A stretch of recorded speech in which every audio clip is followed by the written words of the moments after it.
Como ajudar os pais a lidarem com a insegurança na educação dos filhos? Sejam todos muito bem-vindos, muito bem-vindas. Eu sou a Caroline Trevisan, sou professora universitária, doutoranda em psicologia e pesquisadora de famílias e casais. Hoje nós estamos com o nosso programa Família em Análise. No nosso programa a gente fala sobre como que o psicólogo ele pode atender procurando fazer esse atendimento com famílias, com pais, ensinando passo a passo para que isso aconteça. Esse programa serve então para a gente focar na relação familiar e a relação entre pais e filhos. E o tema de hoje é como ajudar os pais a lidarem com a insegurança na educação dos filhos. Sejam todos muito bem-vindos, vamos chegando. Agradeço a presença de quem está chegando. E vamos então conversar um pouquinho sobre isso, né? Sobre essas questões. Gostaria de retomar um pouco algumas coisas que eu acredito que vocês também passem quando vocês estão atendendo. Seja atendendo crianças, seja atendendo adolescentes, ou mesmo pais de jovens adultos, porque jovens adultos ainda é um público que também acaba vindo com a família, dependendo do caso.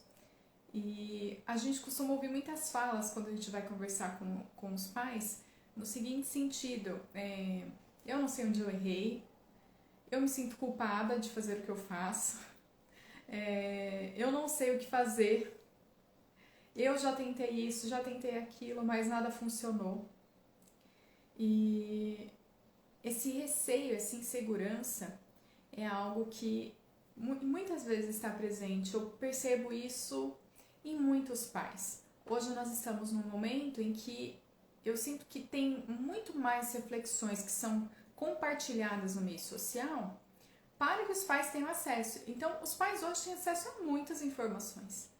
E isso vai fazendo com que esses pais comecem muitas vezes a refletir sobre suas próprias ações e geram insegurança.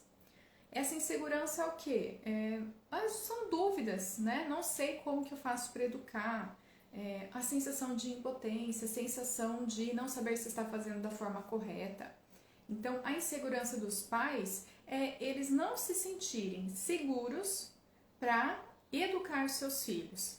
No momento em que eles forem fazer qualquer atitude que envolva a educação dos filhos, e em geral isso vai envolver uma questão de regras, né, de limites, é o que é o mais frequente da gente se deparar.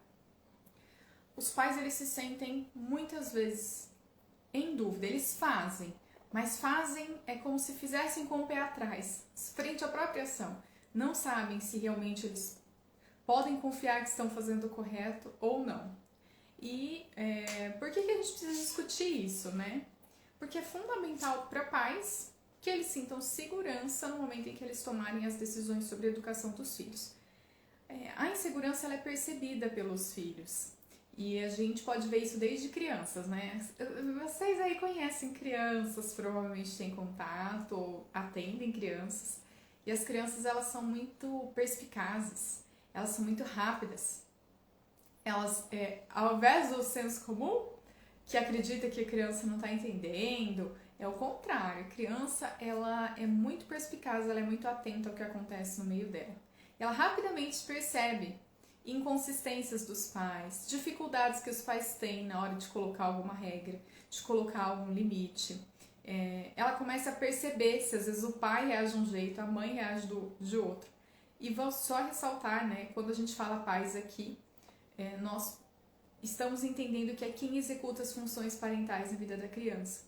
Pode ser, por exemplo, um casal de avós, pode ser, por exemplo, duas mães, dois pais, uma mãe solteira, que faça todas essas funções relacionadas ao cuidado parental que uma criança, um adolescente, um filho precisa.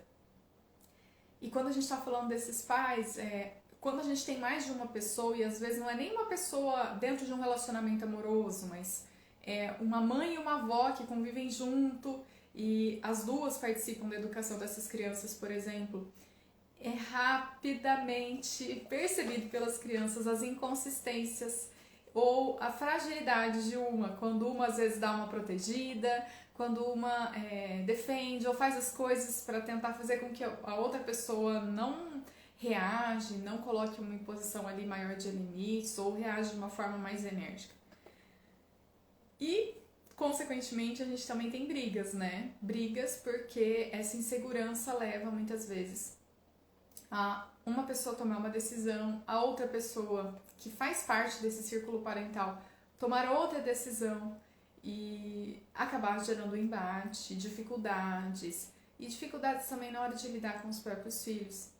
Então, isso são assuntos assim muito importantes. A gente precisa lidar com isso, porque quando a gente não tem, né, essa insegurança, ela está muito presente, isso os filhos percebem.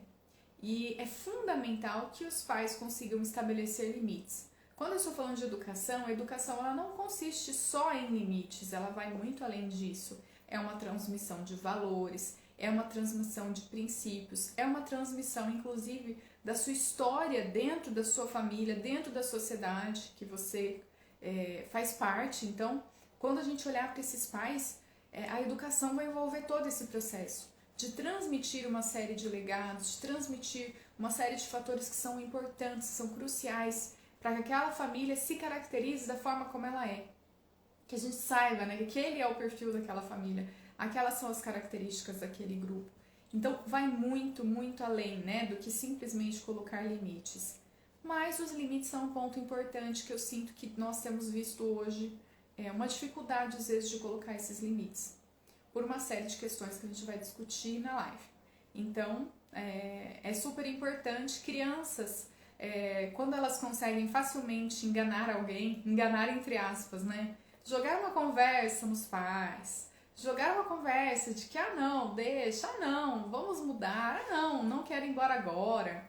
E claro que eu não estou sendo radical, isso acontece e várias vezes os pais vão ceder.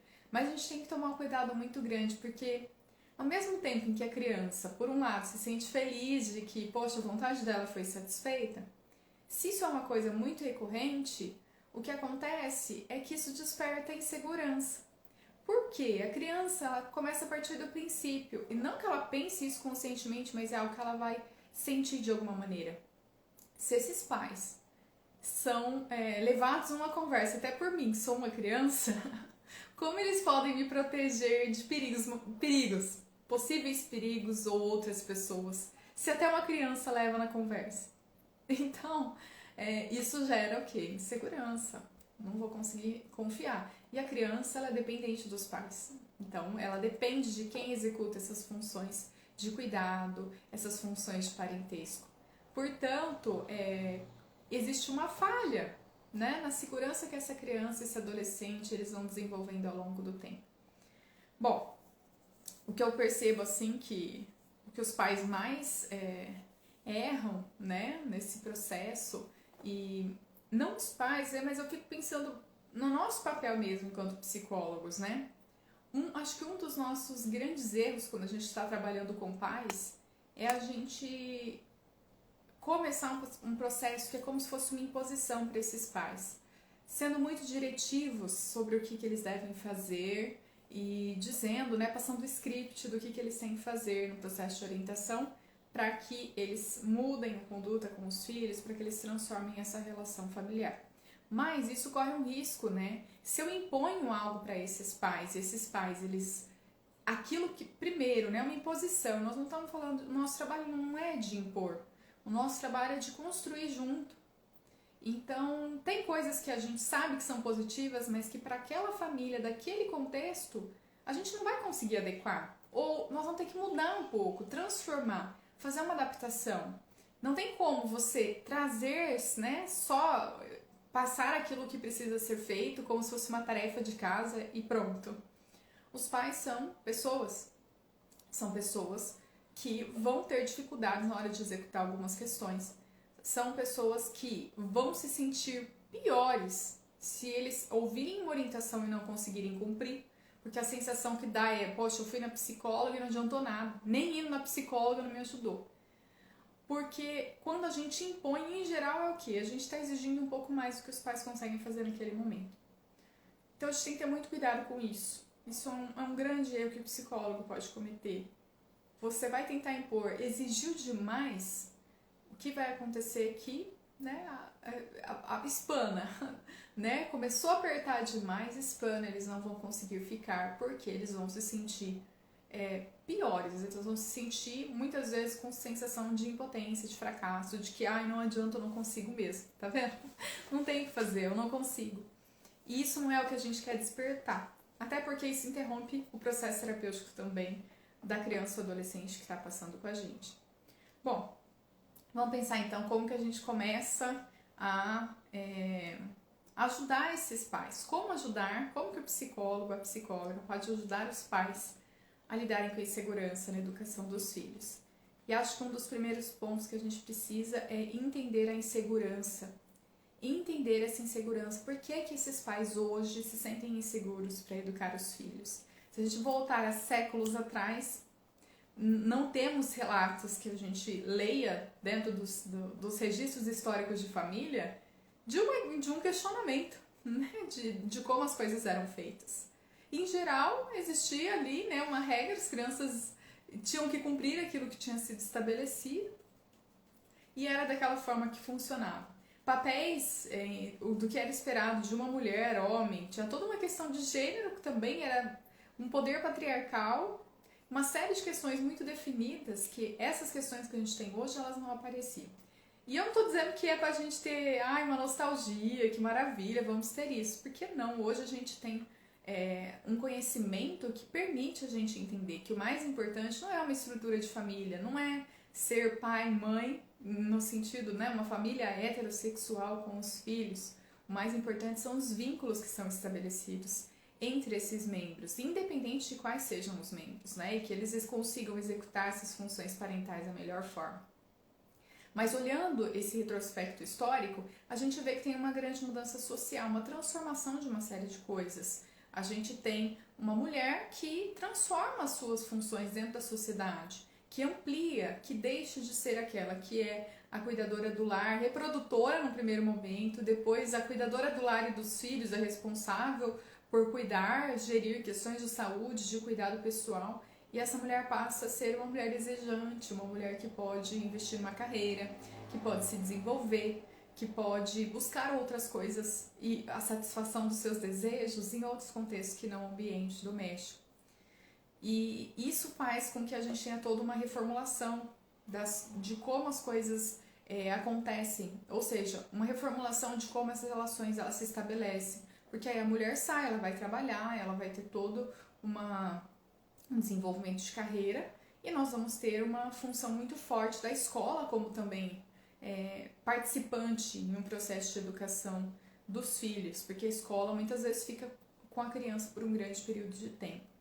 Isso é uma mudança que acontece e isso são tantos séculos de se estabelecer uma posição definida para homens e mulheres que esse processo, esse período de transformação, até que isso seja realmente aceito, de se pensar que não precisamos definir uma função rígida para homens e mulheres, mas sim para pessoas, né? Isso é um processo de transformação, porque qualquer dificuldade que aconteça, muitas vezes se retoma um modelo anterior. Ah, mas com a minha avó parece que funcionava, com a minha bisavó funcionava, era de um outro jeito, e agora não está funcionando. Acho que eu tenho que voltar a fazer o que era feito antes. E antes, gente, não era bom também, uma maravilha. As coisas aparentemente podiam ter uma certa estabilidade, porém, nós mulheres não queremos voltar naquele período, com certeza. Eu nem estaria aqui se fosse o caso. E além disso, né, vamos parar para pensar que guerras, conflitos, isso sempre existiu. Quer dizer, essa família que a gente olha lá atrás não trouxe as mil maravilhas e tudo perfeito e maravilhoso. Mas no momento da dificuldade, às vezes a gente começa a se questionar de histórias diferentes em outros momentos e que talvez funcionasse melhor assim. E nada demais, assim, nenhum problema se uma mãe hoje decide que ela não vai trabalhar e que ela vai se dedicar ao cuidado dos filhos. Também não estou dizendo que é uma regra e não estou dizendo que as mulheres elas são erradas ou é um retorno ao passado, porque eu acho que não. Acho que hoje nós estamos em um outro momento. Por mais que essa mãe não trabalhe, assim, sendo sincera, não trabalhe recebendo uma remuneração financeira, porque a mulher que trabalha em casa, ela trabalha muito mais. ela trabalha o tempo todo, ela não tem férias e nem remuneração, né? Então é um trabalho muito difícil. Mas o que eu quero dizer é assim, hoje nós estamos em outros tempos, né? Estamos num outro momento. Os pais hoje, diferente de em outros momentos, vamos pensar em gerações aí que nem precisa ser muito longe, hein, gente? A questão do computador, que foi se tornar mais popularizado na década de 90. E aí o uso celular, anos 2000 em diante, mais popularizado. E a evolução que nós temos hoje é um ponto de um celular ser praticamente, às vezes até um equipamento superior ao que um computador consegue realizar. Por que eu estou falando dessas questões? Porque antigamente, em outros tempos, o que nós tínhamos era uma imposição, muitas vezes, de limites dos pais, e essa imposição de limites, ela vinha, não tinha muito questionamento, os questionamentos, porque não tinha tanta informação que as crianças e adolescentes tivessem acesso, era muito mais restrito ao que estava sendo visto ali naquele contexto. O que acontece hoje é totalmente diferente. Uma criança já nasce, muitas vezes, né, as crianças que estão nascendo hoje, elas já conseguem, melhor do que nós, mexer nos equipamentos eletrônicos. Elas já nasceram nesse contexto. Talvez alguns aqui mais novos tenham vivido isso já, mas quando eu nasci, por exemplo, não tive acesso ao computador, fui ter maior, né, uma criança um pouco maior, e celular, que eu tivesse acesso nossa, demorou muito mais. Então, quando a gente olha esse histórico e a gente vai pensar aí nos pais, gente, fica muito mais difícil hoje, porque os pais estão falando algo, mas a gente tem um excesso de informações de todos os cantos e que as crianças têm esse acesso e às vezes têm um acesso até mais fácil que os próprios pais. Então, é como se, de certa forma, fragilizasse. O que a criança vem e diz pra gente que é daquela maneira, o pai, né, vem, diz que funcionaria dessa forma, coloca uma regra, existe uma série de outras informações variadas e todas, né, conflitantes muitas vezes, de que alguém vai dizer que tem que ser de um jeito, o outro vai dizer que não, aquele jeito, justificando, ou seja, são muitas informações. E esses filhos tendo acesso a essas informações, fazendo questionamentos, isso gerando muitas vezes uma insegurança nos pais. Ter informação é uma coisa, gente, os pais, eles, né, se fosse pensar em ter informações, os pais não precisariam nem procurar terapia para ninguém. A gente vai lá no Google e o Google dá todas as informações pra gente. Mas a grande questão, que é o que traz o nosso trabalho, é o que as pessoas fazem com as informações que elas têm. Porque se elas continuam tendo relações conflituosas, continuam tendo insegurança no momento de educar os filhos, por exemplo, o que vai acontecer, né, é que essa informação ela não se apropria em uma ação e uma mudança de fato. E aí o nosso trabalho ele entra. Acho que a gente precisa entender essa insegurança dos pais, colocando também um outro vértice, que é o do nosso papel enquanto profissionais, né? E aí é o risco que nós temos, é o cuidado que a gente precisa ter, porque é o seguinte, o que nós temos é um grande movimento hoje, e nossas teorias, elas, querendo ou não, as teorias, as pesquisas, elas vão indicar alguns pontos que a gente está observando na educação, relação entre pais e filhos, que são pontos que precisariam ser alterados, que poderiam ser transformados para se ter uma relação muitas vezes mais saudável, uma relação mais harmoniosa, ainda que não exista, né, essa ideia de que vai chegar um momento e vai ser tudo perfeito. Não existe isso, mas existe essa possibilidade de melhora. E às vezes o que acontece é que a gente acaba fazendo o seguinte movimento, né? Nós, profissionais, estou dizendo profissionais em geral, a gente começa a delimitar muito as regras de como tem que ser feito para ser saudável. Como não traumatizar o seu filho. Como, e aí 1000 coisas de como deve ser feito, impondo muitas vezes. Impondo, eu quero dizer assim, não é que necessariamente a gente chegue e fale isso diretamente, mas é um movimento, nós temos de se colocar uma série de coisas que a família precisa fazer. E sim, a família precisa mesmo executar funções, mas nós precisamos tomar cuidado de não colocar o nosso conhecimento teórico acima daquilo que os pais estão vivenciando na sua vida.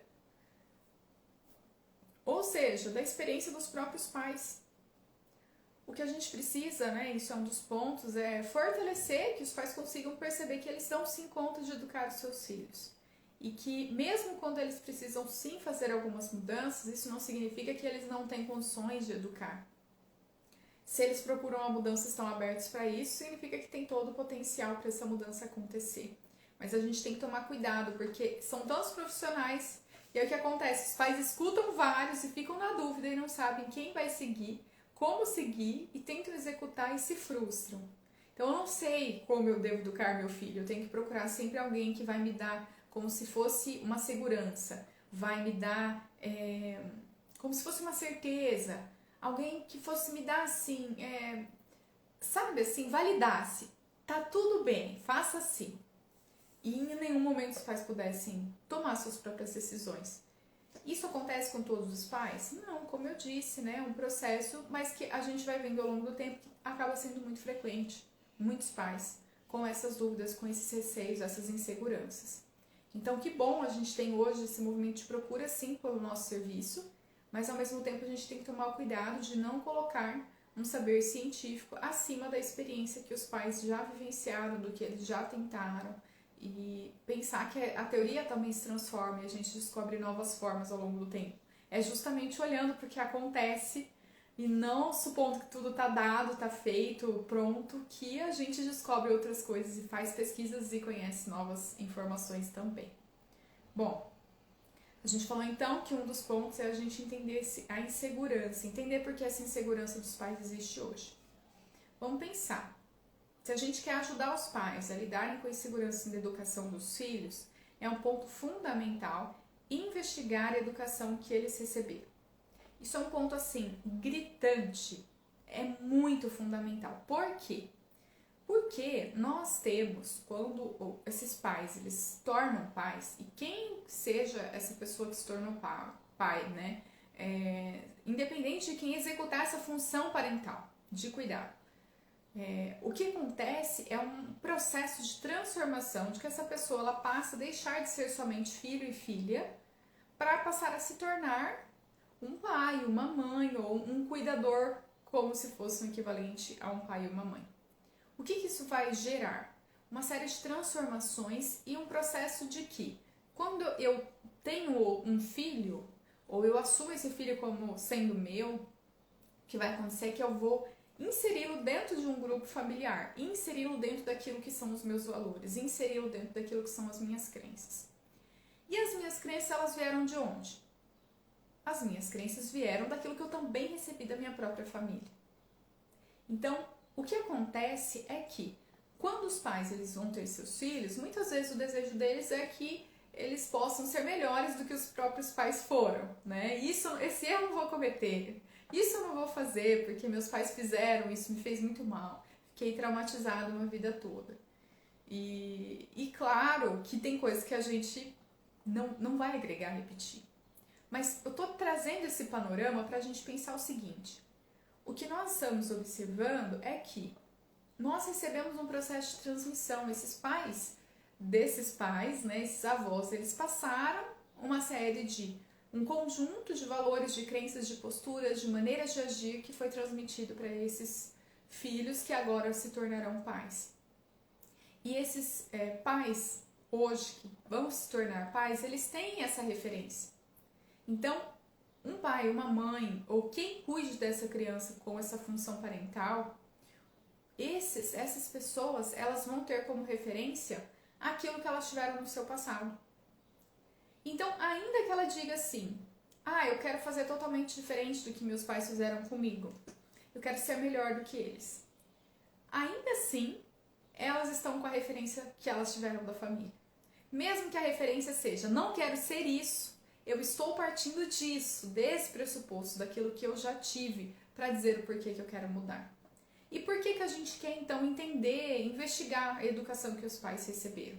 Primeiro porque a gente quer ter esse panorama de referência, o que esses pais receberam e por que eles acreditam que essa é a melhor forma de educar, ou se sentem inseguros na forma de educar, não sabem.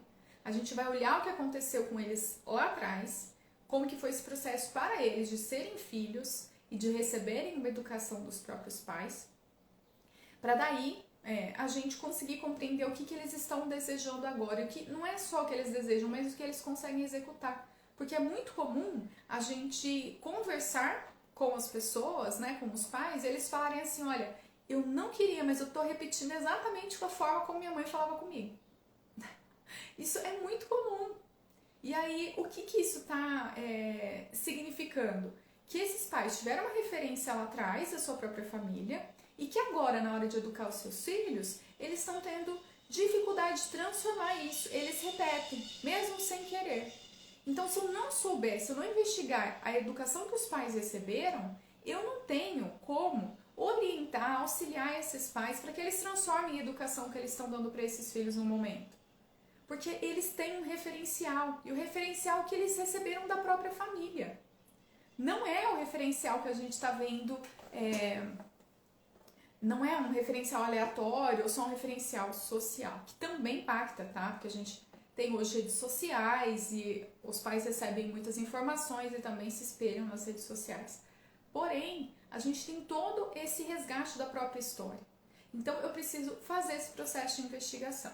Aí eu vou entender por que eles estão agindo assim. E mais do que isso, eu vejo um movimento assim, de que às vezes a gente quer radicalizar no processo de educação de filhos. Os pais chegando e falam assim, eu quero fazer tudo o contrário do que meus pais fizeram, né? Eu quero fazer o oposto. E às vezes, se você teve um excesso muito grande, por exemplo, de rigidez, ou seja, são pais que receberam uma educação muito rígida, não tiveram nenhuma liberdade, não tiveram essa possibilidade de reflexão, de discussão, de questionamento. Às vezes o que eles querem fazer é fazer assim, agora é o oposto. Agora isso foi muito ruim, eu não tive voz, nunca tive autonomia, eu vou dar total autonomia para o meu filho. Total autonomia vai ajudar o filho? Só ajuda o filho quando o filho tem condições de exercer sua autonomia e arcar com as consequências disso. E isso não é um processo que vai acontecer com uma criança, com um adolescente. Isso vai acontecer quando esse sujeito estiver se tornando adulto de fato. E aí ele vai arcar com isso. Então eu não posso dar total autonomia para quem não tem condições de lidar com essa liberdade. Ou seja, não tem ainda um discernimento de algumas coisas que podem ser prejudiciais, que podem acabar afetando, às vezes, até a saúde dessa pessoa. Então, eu posso sim transformar, eu não quero ser aquela mãe rígida, o pai rígido lá de trás, que eu recebi na minha educação e que me fez mal. Mas eu não posso ir pelo excesso do contrário, o excesso da falta de limite. Porque esse excesso, ele gera insegurança. Esse excesso faz com que a criança sinta que ela tem que dar conta das coisas, é ela que tem que ser o adulto da situação. E ela tem consciência de que ela é dependente do adulto. Então, isso causa muita insegurança, um senso de responsabilidade que não é para ela ter naquele momento. E isso não vai ser positivo para o desenvolvimento ao longo do tempo. E isso eu estou falando assim com muito cuidado, né? A gente precisa ter esse cuidado na hora de falar com os pais, porque às vezes os pais acham que eles é uma linha tênue de um equilíbrio. Às vezes, para eles perceberem que é algo muito radical, não precisa muito. Ou, por exemplo, não pode nem arrumar sua própria cama, não pode arrumar seu próprio quarto, então vai deixar viver do jeito que quer, porque ele se sente bem com o quarto assim. Claro que temos os limites, né? Poxa, um quarto tem que estar minimamente limpo, organizado, mas às vezes a organização não vai ser exatamente como os pais querem. Então, esse processo, esse limiar, ele é muito delicado. E às vezes os pais, eles vão ter dificuldade justamente nisso. Mas a dificuldade só aumenta se eles não se resolveram como filhos. Se enquanto filhos eles sofreram muitas coisas e agora eles querem resolver nos filhos deles o que eles viveram lá atrás com seus próprios pais, isso tende a gerar problemas. E sim trazer insegurança e sim trazer dificuldades no processo de educação dos filhos. Porque quando eles eram crianças era inclusive um outro momento histórico. Tinha outros estímulos, outras demandas, outras gerações passaram a se chegar até se ter esses filhos.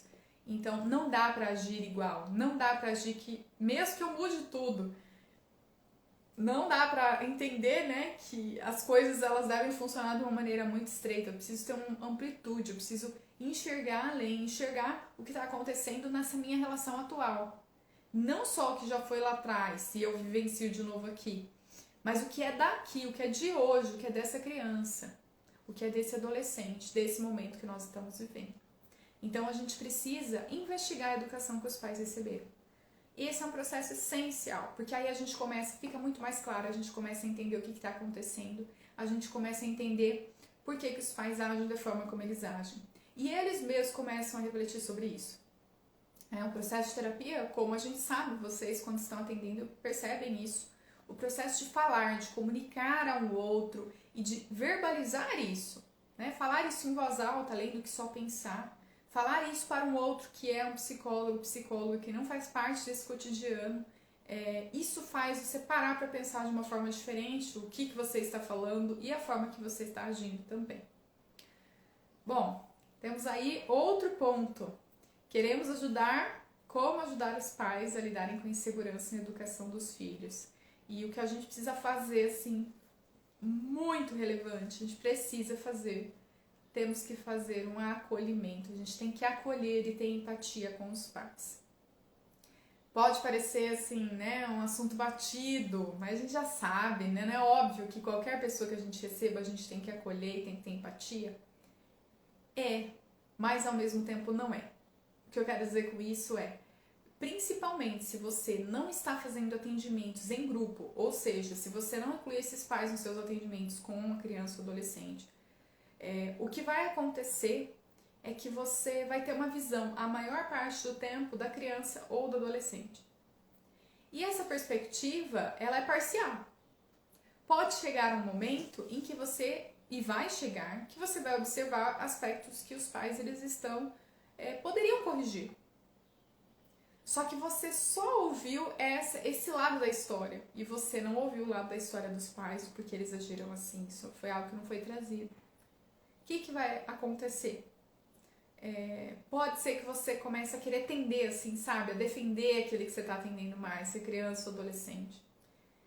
E qual é o ponto? A gente não está aqui, né, pra defender, pra ser juiz, não, a gente está aqui pra facilitar que essas relações sejam mais satisfatórias, das pessoas com elas mesmas e das pessoas entre elas, na relação que ela tem com os filhos. Então, o que a gente precisa fazer é olhar para esses pais sendo um acolhimento com aquilo que eles estão trazendo. Procurar enxergar o lado deles da história. Mesmo que eu atenda uma criança ou um adolescente separado, que eu opte por isso, que muitas vezes eu acho que uma visão simplista, a gente pode ampliar, eu falo aqui sempre de terapia de casal, terapia de família, porque essa é a ideia, a gente inclui todos.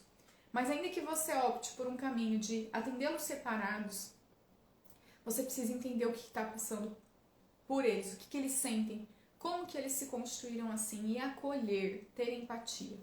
Ter empatia, sempre digo isso, se colocar no lugar do outro, com a história de vida do outro, com a família que o outro teve, com o contexto social que o outro viveu, né? Isso é fundamental, né? Ter empatia não é eu me colocar no lugar do outro com a família que eu tive, com as escolhas que eu tive, possibilidades que eu tive, e eu vou dizer, se eu estivesse no lugar dele, eu não agiria assim. Não agiria por quê? Porque, primeiro, você não está no lugar dele, você nem tem como afirmar isso com certeza. Vamos ser sinceros, não temos como afirmar com certeza uma coisa que ainda não aconteceu, porque a gente está sempre se descobrindo, redescobrindo e fazendo mudanças na nossa própria maneira de agir, de sentir, de pensar. Que dirá com a história que o outro teve, que às vezes é uma história muito diferente da que eu tive.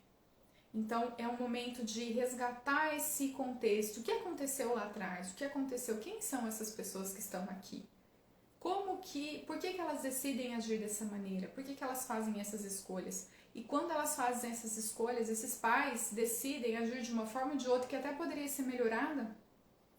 O que nós vamos fazer, né? Entender o porquê que isso aconteceu e mostrar isso para os pais. Só que com um gesto empático, não é ficar dando tapa na cara, né? Nós trabalhamos muito com o processo de construção. Isso não significa que não tenha vezes que a gente precisa ser enérgico, porque às vezes, sim, você vai ter que ser um pouco mais enérgico de colocar algumas coisas.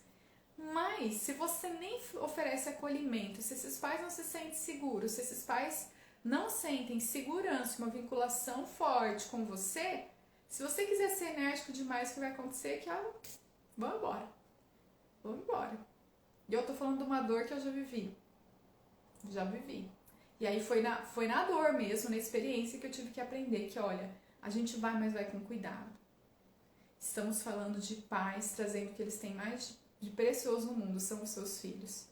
E eles estão se dispondo a ouvir, e é muito doloroso para muitos pais aceitarem que os filhos precisam de terapia, aceitarem que às vezes só, entre aspas, só, né? Aquilo que eles fizeram não foi o suficiente. Que eu preciso de um outro profissional que vai ajudar nisso. Isso muitas vezes machuca esses pais. Então, nós queremos o quê? Formar uma aliança, não uma rivalidade. E o princípio vai ser sempre trazer esse acolhimento. Ter essa empatia. De mostrar que você realmente entende por que a pessoa age dessa forma. Mostrar, explicar os motivos. E, principalmente, não gerar um processo de culpabilização. Nós não estamos, enquanto profissionais, querendo procurar culpados. Quem é o culpado, a culpada por a criança ou adolescente apresentar um determinado sintoma? Por quê? Ainda que você observe que tem condutas de alguma das figuras parentais que precisam ser alteradas, aquela pessoa, ela também recebeu a educação de outras pessoas, ela não se constituiu sozinha. Ela faz parte de uma sucessão, muitas vezes, de situações difíceis, de relações familiares complicadas. Isso significa que ela não tem responsabilidade sobre aquilo que ela faz? Com certeza não estamos dizendo isso. Estamos transformando a ideia de culpa em responsabilidade. Culpa é um aspecto limitante. Eu defino quem é o culpado e pronto. Essa pessoa tem que pagar de alguma forma. Essa pessoa precisa arcar com isso. Entender que foi tudo responsabilidade, na verdade, culpa dela, né? Ela não tem muito o que fazer. A culpa ela é muito paralisante. O que a gente precisa transformar é trazer uma ideia de responsabilidade. Olha, você acha dessa forma, compreendo, mas, né, preciso trazer alguns pontos, né? Se as coisas continuarem dessa maneira, a gente corre o risco de acontecer isso, isso, isso e isso. E nós temos livros, inclusive, que trazem prognóstico, né? Dependendo do que a criança ou adolescente tenha como sintoma. Se aquilo não for trabalhado, ao longo do tempo, como que isso pode evoluir, o que isso vai gerar. E a gente precisa mostrar um pouco isso para os pais. E no sentido assim, de que, olha, esse é o ponto, por enquanto estamos com dificuldades, mas vamos começar a tentar um processo de mudança? E sempre, gente, isso aqui é regra. Deveria estar escrito nos livros. Eu nunca li isso, mas eu tive que aprender na raça, atendendo. Que é o quê? Sempre comece com coisas pequenas. Não exige uma mudança, uma transformação 360 graus dos pais. Em poucos momentos que você encontra esses pais. A gente vai atendendo criança, vai atendendo adolescente. Às vezes você está ali 2, 3, 4, 5 meses atendendo a criança e adolescente. Mas quantas vezes você atendeu esses pais? E aí, claro que tem demanda familiar que precisa ser trabalhada. Em geral tem, tá? Em geral tem. Por isso que eu falo muito aqui de terapia familiar. Mas não é você pegando esses pais, encontrando 2, 3 vezes nesse tempo, que você vai pegar e vai, nossa, agora você tem que super se transformar. Porque você acompanhou, tá acompanhando o mês e parece que o processo está avançando. Esses pais te viram quantas vezes? É diferente. Então você tem que ir com cuidado. Ou seja, faça um pouco por vez. A sua orientação ela tem que ser de algo pequeno, que seja mais fácil dos pais conseguirem colocar em prática. Porque quando eles colocarem em prática, aí nós vamos avaliar. Às vezes os pais conseguem fazer muito mais, ou às vezes eles estão com dificuldade naquilo. Então como a gente pode transformar isso?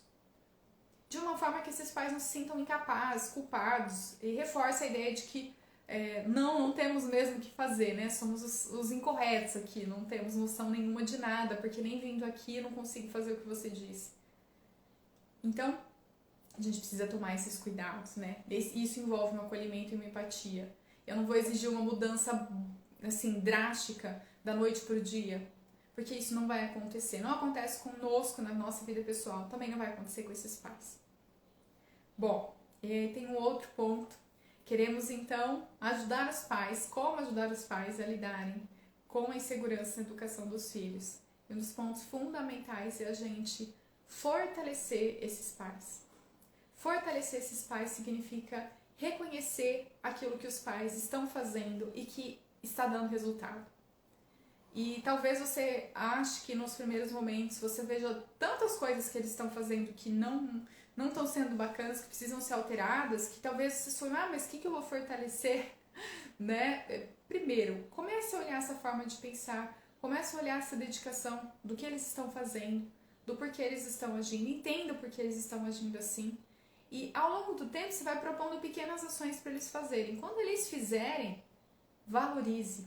Os pais precisam saber. Às vezes, gente, são coisas assim, mais simples. Por exemplo, os pais se interessarem por uma série que os filhos gostam. Às vezes é uma série que o adolescente, por exemplo, ele gosta, ele se interessa, ele mostra ali todo um universo que faz muito parte daquilo que ele se interessa em assistir, em ler, em conversar. E aí convida esses pais, vamos assistir comigo? São ações simples. É dar o crédito. Eu tô disposta a entender mais seu mundo. Em outras palavras é isso, eu tô disposta a te entender mais a partir daquilo que você gosta, me aproximar do que você gosta. É às vezes um passeio que eles vão sair, que na hora de se escolher a roupa, o adolescente, por exemplo, ele pode escolher a roupa ou a loja que ele quer ir e não aquilo que os pais acham que ele deveria ir. E claro, tem total noção, não é qualquer loja, tem uma noção clara de dinheiro, né? Não é uma situação assim que que aí na loja mais cara nós não temos condições, não estamos indo para extremismo, nós estamos dizendo que o gesto representa um gesto de dar um pouco de autonomia para um adolescente, por exemplo, com moderação, um gesto de se interessar por aquilo que o filho gosta, por aquilo que o filho assiste, por aquilo que o filho lê, de ouvir aquilo que ele está pedindo e verificar como é possível fazer e esclarecer isso para o filho, isso é um processo que fortalece o vínculo. E muitas vezes os pais não percebem. Já aconteceu comigo várias vezes, né? De eu estar atendendo, por exemplo, um adolescente, não ser uma terapia familiar, atendendo adolescente, e adolescente falar, contar o que aconteceu na semana e contar de uma experiência que ele teve com os pais, de um passeio que eles saíram juntos, a forma como algum desses membros parentais agiu e que o adolescente gostou. E quando é assim eu falo, né? Falo, olha, você sabe, enquanto seus pais de tempos em tempos, eu converso com os adolescentes todas as vezes, antes e depois de conversar com os pais, quando eles não querem participar do encontro, né? E eu falo assim, olha, isso é um ponto que eu acho que já que você gostou tanto, o que você acha de eu trazer isso como exemplo para os seus pais? Porque às vezes eles não estão conseguindo entender o que eles podem fazer para se aproximar, mas parece que isso foi algo que você gostou. E em geral os adolescentes concordam. E aí, o quanto de vezes que acontece de eu ir lá conversar com esses pais e esses pais até terem que resgatar da memória o que aconteceu. Nossa, aquela vez! Eles não percebem o impacto do que eles fizeram. Eles não percebem. Às vezes, o filho não consegue demonstrar tanto assim naquele momento. Os pais, para eles, olhando de fora, eles não conseguem entender o quanto que aquilo é representativo para os filhos. Então, é muito importante a gente ressaltar um pequeno gesto. Você ouviu, assistiu a série que o a fulana queria? Nossa, ficou muito feliz. Esse pequeno gesto, você se aproxima do que ela gosta, de quem ela é. Esse pequeno dar ouvidos, fazer um pequeno gosto. Né? Eu não estou dizendo de atender tudo. Mais uma vez, é equilíbrio. É um equilíbrio que a gente vai ter que ter essa parcimônia. E os pais vão ter que entender isso. Não estou dizendo cedam sempre, mas estou dizendo não... Participem nas mínimas coisas, naquilo que os próprios adolescentes convidam. Eles querem a participação, mas é claro que eles querem uma participação que também seja aberta a repensar. E aí a gente vai fortalecendo os pais e trazendo esses pequenos momentos. Olha, isso foi legal. Essa ação que você teve foi muito bacana. Você já percebeu o que isso significa para o seu filho, para a sua filha? Esse gesto que você teve, o quanto que isso significa? E aí a gente fortalece de que, olha, eu sei que você não teve essa educação lá atrás, eu sei que lá atrás, quando aconteceu com você algo parecido, você não teve esse acolhimento. Mas olha o quanto que está sendo bom você conseguir agir de uma outra forma. E tá vendo como a sua relação está se transformando? Então procura repetir em outros contextos esses pequenos gestos, porque isso vai fortalecer a relação entre vocês. E aí os pais começam a enxergar. Vejam, não é que os pais erram o tempo todo. E claro que não tem como não errar, gente. Não tem como pais não errarem. Como não vamos errar? O filho não nasce com manual. Mesmo quando a gente tem manual de alguma coisa, a gente às vezes monta e não dá certo. Né? Que dirá um ser humano em desenvolvimento sem manual nenhum, né? A gente não tem, a gente não sabe, né, como fazer, como agir, então vão ter erros. Mas a grande questão é assim, vão existir erros, mas também existem os acertos. Então vamos começar a mostrar aquilo que está sendo bom, que está sendo positivo. E aí eu entendo o seguinte, que isso é um processo da gente pensar junto com esses pais em novas formas de agir. Quando eu falo em fortalecer os pais, eu estou falando fortalecer para que eles enxerguem algumas coisas que para eles às vezes não fazia muito sentido, para eles às vezes não fazia muito, eles não tinham dimensão da importância, para que eles passem a olhar para aquilo com outros olhos e enxergar que teve sim um impacto na relação que ele tem ali com aquela criança, com aquele adolescente. A gente também precisa transmitir segurança, né? No nosso trabalho, transmitir segurança de que os pais eles estão no processo de transformação, que eles entendam que é um processo para eles também. Não é só, gente, os pais, né? Não é que eles só trazem filhos, não. Eles estão no processo de transformação também. Então, eu vou fortalecê-los para que eles também consigam passar por esse processo e agir diferente com seus filhos. E aqui eu queria tomar, assim, né, trazer uma observação que eu acho super importante. Por mais que nós tenhamos a nossa formação enquanto psicólogos, um movimento muito forte de atendimentos individuais, e quando eu falo de atender crianças e adolescentes, um movimento muito forte que esse é o paciente que eu vou ter que olhar o tempo inteiro, observe sempre qual é a demanda. É uma demanda individual da criança? Muitas vezes, nós vamos ter uma demanda familiar. Não é uma demanda exclusiva da criança. E dependendo de como essa criança começar a se transformar, isso vai começar a remexer nos outros pontos da família, e se você não trabalha com eles, eles começam a não saber como agir, a se sentir inseguros com o processo de terapia dos filhos, e eles também abandonam o processo. Então, reflita. Abra a sua possibilidade de pensamento de que às vezes o mais indicado para aquela família é que toda a família venha. Você faça sim encontros, se não for com todos os membros, mas de repente a mãe e a criança, por exemplo, sessões conjuntas elas podem acontecer. Não precisa ser uma rigidez, agora é terapia familiar, todo mundo vem toda vez. Não precisa ser dessa maneira. Nós podemos, como eu disse, não é um processo de imposição. Nós podemos ter uma abertura de como isso vai funcionar, mas chamá-los para participar faz com que eles se enxerguem no processo de uma maneira diferente. E nós vamos estar ali mais próximos, podendo acolher essa mudança deles. E com certeza auxiliar na insegurança que eles possam ter na educação dos filhos. Porque eles estão vendo junto com os filhos, eles começam a enxergar outras coisas. É diferente um brincar que a gente tem com uma criança, o pai, a mãe, ou quem cuidar da criança, quem for função parental. É diferente esse brincar lá em casa e é diferente o brincar dentro de uma sessão com um psicólogo ou psicóloga em conjunto. Os pais começam a refletir sobre outras coisas que eles não perceberam antes. Então, reflita, abra a sua visão, porque muitas vezes o que vai trazer mais segurança é você chamar esses pais com mais frequência, ou com mais orientações, ou participando efetivamente das sessões. Bom, gente, queria agradecer a participação de todos, de todas. Se você tem alguma dúvida, alguma questão, você pode deixar aqui nos comentários e eu vou procurar estar respondendo para vocês. Mesmo que você esteja assistindo no gravado, pode deixar as dúvidas, porque eu vou procurar fazer lives ou, de alguma maneira, dar essa resposta para vocês.